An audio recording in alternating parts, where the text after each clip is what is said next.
Kannada news channel ಅನ್ನ ನೀವಿನ್ನು subscribe ಮಾಡಿಲ್ವಾ? ಹಾಗಾದ್ರೆ ಈಗಲೇ ಸಬ್ಸ್ಕ್ರೈಬ್ ಮಾಡಿ ಮತ್ತು ಬೆಲ್ ಐಕಾನ್ ಮೇಲೆ ಕ್ಲಿಕ್ ಮಾಡುವುದರ ಮೂಲಕ ನಮ್ಮ ಹೊಸ ವಿಡಿಯೋಗಳ ಅಪ್ಡೇಟ್ ಪಡೆಯಿರಿ. ಸ್ಯಾಂಡಲ್ವುಡ್ ನಟರ ಮನೆಯ ಮೇಲೆ ಐಟಿ ರೈಡ್ ನಡೆಯಲು ಒಂದೇ ಕಾರಣ, ಅದೇನೆಂದ್ರೆ ಸುಮ್ನೆ ಐಟಿ ಅಧಿಕಾರಿಗಳು ಯಾರ ಮನೆಯ ಮೇಲೂ ಕೂಡ ಐಟಿ ರೈಡ್ ಮಾಡಲ್ಲ. ಆದರೆ ಅವರಿಗೆ ಆಗದೇ ಇದ್ದವರು ಅಥವಾ ಆ ನಟರಿಗೆ ಹತ್ತಿರವಾಗಿದ್ದವರು ಐಟಿ ಅಧಿಕಾರಿಗಳಿಗೆ ಸುದ್ದಿ ಮುಟ್ಟಿಸ್ತಾರೆ, ಈ ನಟರ ಮನೆಯಲ್ಲಿ ಅಕ್ರಮ ಆಸ್ತಿ ಇದೆ ಅಂತ.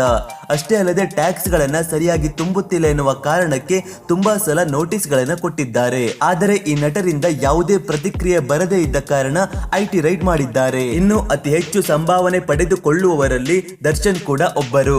ಅವರ ಬಳಿ ಕೋಟ್ಯಾಂತರ ರೂಪಾಯಿ ಆಸ್ತಿ ಇದೆ, ಐಷಾರಾಮಿ ಕಾರುಗಳಿವೆ.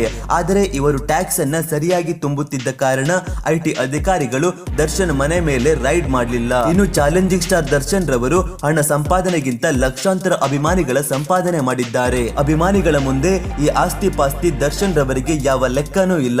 ದರ್ಶನ್ ರವರು ಮಾಡಿದ ಕೆಲಸವನ್ನೇ ಉಳಿದ ನಟರು ಕೂಡ ಮಾಡಿದ್ರೆ ಇವತ್ತು ಯಾವ ನಟರ ಮನೆಯ ಮೇಲೂ ಕೂಡ ಐಟಿ ರೈಡ್ ನಡೆಯುತ್ತಿರಲಿಲ್ಲ. ಈ ವಿಡಿಯೋ ಇಷ್ಟ ಆದ್ರೆ ಲೈಕ್ ಮಾಡಿ, ಶೇರ್ ಮಾಡಿ ಹಾಗೂ ಇದೇ ರೀತಿಯ ಲೇಟೆಸ್ಟ್ ಮಾಹಿತಿಗಾಗಿ ನಮ್ಮ ಚಾನೆಲ್ ಅನ್ನ ಈಗಲೇ ಸಬ್ಸ್ಕ್ರೈಬ್ ಮಾಡ್ಕೊಳ್ಳಿ.